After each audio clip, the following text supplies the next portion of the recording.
வார்த்தைக்கு அதுதான் அர்த்தம். ஆனா இன்னி நான் இந்த முன்னால பெஞ்சில் உட்கார்ந்து இருக்கிறாரே சொன்ன உங்க மேல எனக்கு காதல், அவர் என்ன நினைப்பாருங்க? நினைப்பார். அதற்கு காதல் என்பது சீரா புராணத்திலும் இன்னும் இது போன்ற மிகப்பெரிய காவியங்களிலே காதல் என்ற வார்த்தை இறை காதல், இறைவனின் காதல்.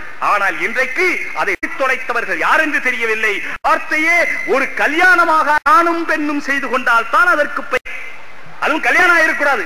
கல்யாணம் ஆன பிறகு காதலுடைய கல்யாணத்திலேயாம் என்ன அர்த்தம்? முடிஞ்சு போகும். அங்கிருந்து சண்டையிடும். உன்னை கொஞ்சம் பார்த்தா தேவையில்லையே, உன்னை கொஞ்சம் பேசினா தேவையில்லையே, இதெல்லாம் வாய மூடு. இவர் அந்த அம்மாவுக்கு சொல்றது நீங்க சும்ங்க.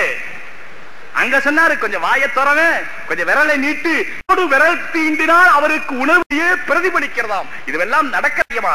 சும்மா சகோதரர்களே. அதாவது கண்ணு இமையை பார்த்து பார்த்து இப்படி உறுப்புகளை பார்த்து ஏற்படுகிற மோகம் இருக்கு, அது காதல் அல்ல.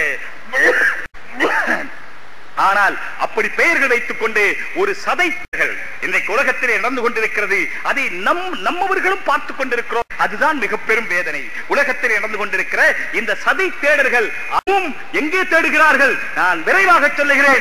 இடுப்புக்கு கீழே காதல் கொண்டிருக்கிற இந்த உலகத்திலே வாழ்ந்து கொண்டிருக்கிற இறை காதலையும் கணவன் மனைவி உண்மையான அன்பு காதலையும் புரிந்து கொள்ள வேண்டும். முஹம்மது ரசூலுல்லாஹ் இஸ்லாமிய காடுகளே ஒன்று குடும்ப வாழ்க்கை. குடும்ப வாழ்க்கை ரசூலுல்லாஹ் சொல்லும்போது சொன்னார்கள் ஹியாருக்கும் ஹியாருக்கும் லினிசாயிஹி, உங்களுடைய குடும்பத்துக்கு என்று ஒரு ஹதீஸ். இந்த ஹதீஸிலே தெளிவாக இருக்கிறது. உங்களிலே நல்லவர்கள் யார் தெரியுமா? உங்களுடைய இடத்திலே நல்லவர் என்று பெயர் வாங்கி இருக்க வேண்டும். உங்களுடைய மனைவி சொல்ல வேண்டும் நீங்கள் நல்லவர் என்று. மனைவியை பற்றி குர்ஆனிலே அல்லாஹ் சொல்லி இருக்கிறான். ஒரு இடத்தில் அல்ல, இரண்டு இடத்தில் அல்ல, ஏராளமான இடங்களில் பெண்களை பற்றியும் பிறகு மனைவியரை பற்றியும். மனைவியரை பற்றி சொல்லும் பொழுது குறிப்பாக அல்லாஹ் சொல்றான் வாஷிருஹுன்ன பில் மஅரூஃப், மனைவியர்களுடனே மஅரூஃபாக நடந்து. மஅரூஃப் என்ற வார்த்தைக்கு விளக்கம் சொல்ல முடியாது. மஅரூஃப் என்று சொல்ல அம்ரு பில் மஅரூஃப் நஹி அனில் முன்கர், நல்லதை ஏவுதல் என்று சொல்கிறார்கள். வெறும் நல்ல எதை கொண்டெல்லாம் மனிதருக்கு, இப்படியெல்லாம் மனிதருக்கு எந்த வகையிற்கு நல்லதும் சுகமும் சௌக்கியமும் கிடைக்குமோ அதற்கு பெயர். உங்களுடைய மனைவிமார்களுடனே நீங்கள் மஅரூஃப் நடந்து கொள்ளுங்கள். எந்தெந்த வகையிலே அவளுக்கு சுகம் தர முடியுமோ, அவளுக்கு சொர்க்கம் காண்பிக்க முடியுமோ, அவளை இன்பமாக்கி வைக்க முடியுமோ அப்படிப்பட்ட வழியிலே நீங்கள் நடந்து கொள்ளுங்கள். பயன் கரிஹத்துமுஹுன்ன, அந்த மனைவியர்கள் மீது உங்களுக்கு ஏற்படுமானால் வாழ்க்கையிலே தினம் வருகிறது. காலையிலே வெறுப்பு, விருப்பு, இரவிலே படுக்கை, இதுவெல்லாம் வருகிற காரியங்கள் தான். அப்பேற்பட்டால் நான் சொல்லவில்லை சகோதரர்களை, சொல்லுகிறான் உலகத்தில் உள்ள மக்கள் பெற வேண்டும். குர்ஆன் என்பது வெறும் தொழி, வெறும் சஜிதாவுக்கு, வெறும் ருக்குக்கு அல்லது காபாவிலே சுற்றுகிற வழக்கத்தும் வந்த வழியல்ல. குர்ஆன் மனிதனுடைய வாழ்க்கைக்கு எல்லா நிலைகளுக்கும் முன்மாதிரியாக வழிகாட்டியாக அல்லாஹ் தந்த வழி சகோதரர்களே. பயத்துமுஹுன்ன அல்லாஹ் சொல்லுகிறான், குர்ஆன் சொல்லுகிறான். ஒரு வார்த்தையை சொன்னால் நன்மை சகோதரர்களே. பயன் கரிஹத்துமுஹுன்ன, எத்தனை வார்த்தை எண்ணி பார்த்துக் கொள்ளுங்கள். அஸாக்ரஹு ஷையன் வ யஜஅலல்லாஹு கைரன் கஸீரா, நீங்கள் ஒன்றை வெறு அல்லாஹ் அதிலே நீங்கள் நினைக்காத ஏராளமான நன்மைகளை வைத்திருக்க. ஆகையினால் மனைவியின் மீது வெறுப்பு, மனைவியை வெறுக்காதீர்கள். இதற்கு மிக அத்தியாவசியம் சகோதரர்களே. மனை என்று சொன்னாலே, மனை மாட்சி என்று சொன்னாலே, வீடு என்று சொன்னாலே மனிதர்களே ஏதோ சில நேரங்களிலே உல்லாசம் இருந்து விடுகிறதே தவிர, நான் அடிக்கடி சொல்லுவது மனைவி என்று சொன்னாலே அது மிகப்பெரிய, அதாவது ஒருத்தர் எப்போ ரொம்ப முன்னால படிச்சது, அதாவது கல்யாணமாகிறதுக்கு முன்னால பாக்குற பார்வை இருக்குதே போட்டோ பார்வையா. கல்யாணம் முந்தி பாக்குற பார்வை போட்டோ பார்வை, கல்யாணமாகிறதுக்கு பிறகு பாக்குற பார்வை பார்வை. ஒரு பெண்ணை ஒருத்த பாக்குறான முதல்ல போட்டோல போட்டோ எல்லாம் அது கலர் போட்டோவா இருந்தா பார்த்தா பாப்பா தெரியும். இத பார்த்து கல்யாணத்துக்கு முந்தி மயங்கி கல்யாணம் பண்ணன பிறகு அவளுடைய ஸ்கேனிலே தெரிகிறது. அந்த கூடும் பொழுதுதான் இந்த வீட்டில் விட்டிய போனாதான் எனக்கு சந்தோஷம் இருக்கிற நிலை. இதுவெல்லாம் எழுதி வைத்திருக்க பார்த்து கொண்டே இருக்கிறோம். இதை பெரிதாக சொல்லி அவசியம் இல்லை. இதை சொல்லும் பொழுதெல்லாம் நம்மள போய் மனைவிட்ட சண்டை போட முடியல, இதை கேட்டாவது ரசிச்சு கொண்டு நிறைய பேர் நினைக்குது சகோதரர்களே. ரெண்டு பேர் கணவன் மனைவி புதுசா கல்யாணம் முடிச்சவங்க உட்கார்ந்து ரொட்டி சப்பாத்தி அந்த கோல் இருக்கிறதே, அந்த பேலிக்கிற கோல்ல, அதாவது சப்பாத்தி கோல்ல சப்பாத்தி உருட்டிட்டு இருந்தாங்க. இந்த சப்பாத்தி இவர் கையில ஒரு சப்பாத்தி, அந்த அம்மா கையில ஒரு சப்பாத்தி கட்ட, ரெண்டு பேரும் புதுசு சந்தோஷமா சந்தோஷமா பேசிட்டு இருக்கும் போதுதான் அப்பொழுதுதான் கூடலுக்கு ஆயத்தமாக அந்த ஊழல் வந்து விட்டது. இருக்கிற பிரச்சனை இப்ப புருஷன் சொன்னா இந்த பாரு நீ இருந்தா அந்த கட்டை கையில சொன்னா ஒண்ணு நான் சாகணும், அவ்வளவுதான். அந்த அம்மா கட்டை எடுத்துக்கிட்ட அந்த அம்மா ஒரு சத்தம் போட்டு ஒண்ணு நான் சாகணும், அந்த நானே ஒண்ணு நாசாகணும் இல்லாட்டா அது சொல்லல. சோதரர்களை அப்பட்ட வாழுகிற காலத்திலே முஹம்மது ரசூலுல்லாஹி ஸல்லல்லாஹு அலைஹி வஸல்லம் தெளிவாக சொன்னார்கள், லா யஃப்ருக்கு முஃமினுன் முஃமினத்தன், ஒரு மூமின் நீங்கள் ஈமான் உள்ளவர்கள் உங்களுடைய மனைவியை நீங்கள் வெறுக்க முடியாது, கூடாது. ஏன்? இன் கன்ஹா ஹுலுகன் ரதிய மின் அஹர், பூரா உலகத்துக்கும் கியாமத் பாடமல்ல படிப்பினை. சோதரர்களே, யாரெல்லாம் குடும்ப சங்கடத்திலே இருக்கிறார்களோ இன்றைய நாள் அவர்களுக்கு வலிமையாகட்டும்.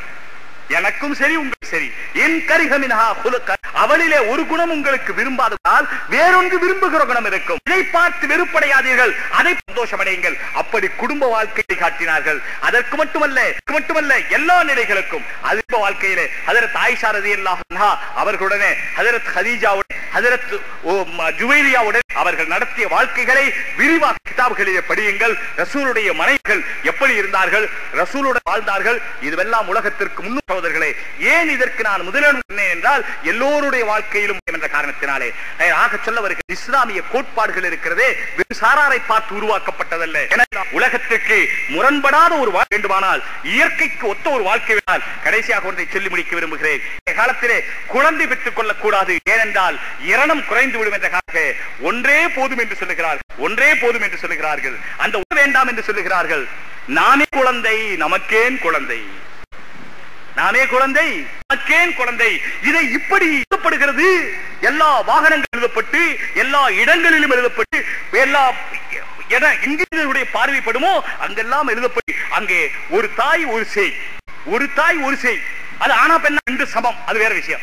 இனி நாமே குழந்தை நமக்கேன் குழந்தை. நான் கேட்டேன், நாமே குழந்தை நமக்கேன் கல்யாணம். ஆக குழந்தைகள் குறைக்கப்படும் என்பது இந்த உலகத்தினுடைய கோட்பாடு. எல்லா நாடுகளிலும் கோட்பாடாகிவிட்டது. இந்த கோட்பாடு சரிதானா இல்லையா என்று எடுத்தால் அது உடல் கோளாறு காரணத்தினாலே, ஏதாவது உடலுடைய இயலாமை காரணத்தினாலே யாராவது தள்ளி போட்டுக் கொண்டால், மனைவியை தள்ளி போட்டுக் கொண்டால் தவறை, குழந்தை பிறப்பதை தள்ளி போட்டுக் கொண்டால் தவறில்லை. நிரந்தரமாக அதை நிறுத்தி விடுவது இருக்கு. அது ஆபரேஷன் மூலமாக அதை அந்த சினை முட்டை செல்லுகிற பாதை அறுத்து வெட்டி அல்லது உற்பத்தியாகிற இடத்தையே அறுத்து அங்கே ஒட்டப்பட்டு விடுகிறது. இதன் காரணம் மனிதர்களுக்கு தீராத வியாதிகள் உண்டாகிறது என்பது உலகம் உணர்ந்து கொள்கிறது. ஆனாலும் ஏனோ தங்களுடைய இரணத்துக்காக படுகிற பாட்டு இயற்கைக்கு மாறாக செய்வார்களே. ஆனால் குழந்தை வேண்டாம் என்று சொன்னால் நீங்கள் பேசாமல் இருங்களேன். யார் குழந்தை சொன்னது? அதற்குரிய எதையும் செய்யாமல் இருங்கள்தான். குழந்தை வேண்டாம் என்பதை இஸ்லாம் மறுக்கவே. ஆனால் கூலியை பெற்றுக்கொள்ள வேண்டாம் என்று சொன்னால், கூலியை பெற்றுக்கொண்டு தேவியோடு இருக்கிற இன்பம் என்ற கூலியை பெற்று குழந்தை வேண்டாம் என்று சொல்லுவது இயற்கைக்கு. எனவே நான் கேள்விப்பட்டேன், பல பெண்களை பற்றி கேள்விப்பட்டிருக்கிறேன். அவர்கள் ஆபரேஷன் செய்து கொண்ட தீராத வயிற்று வலி, தீராத இடுப்பு வலி, என்னென்னவோ வியாதிகள் இயற்கைக்கு மாறாக உதாரணம். இதே போல்தான் எல்லா காலம். இதனால் தான் சகோதரர்களே, இன்றைய காலத்தில் கடைசி இந்த 20 30 வியாதிகள் புதிதாக வந்திருக்கின்றன. நீங்கள் கண்டுபிடித்த மருந்துகள் ஒரு பக்கம் கண்டுபிடிக்கிறார்கள். மருந்துகளுக்குரிய வியாதிகளை அல்லாஹ் கொடுக்கிறானே. காரணம் என்ன?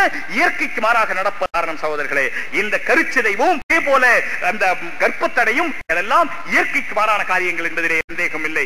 எனவே இயற்கைக்கு மாறாக, ஆனால் மனிதர்களுடைய ஆசையை என்னவென்று ஆசை மட்டும் அடைந்து கொள்ள வேண்டும், அப்படியாவது இன்பத்தை அடைந்து கொள்ள வேண்டுமாம். உறவு இன்பம் இருக்கிறது அல்லவா, அந்த இன்பத்தை அடைந்துமாம். ஆனால் அது இயற்கைக்கு மாறாக இருந்தாலும் சரி. இன்றைக்கு உலகத்தினுடைய நாடுகள் கொண்டிருக்கிறது அல்லவா, சேம் செக்ஸ். சமீபத்திலே பல பேர் சொன்னார்கள், டிவியிலே இதை பார்த்தோம் என்று. சேம் செக்ஸ் மேரேஜ், ஓரின திருமணம் என்றால் அதற்கு பெயர் எருமை கூட செய்யாது, கழுதையாது, நாய் கூட செய்யாது.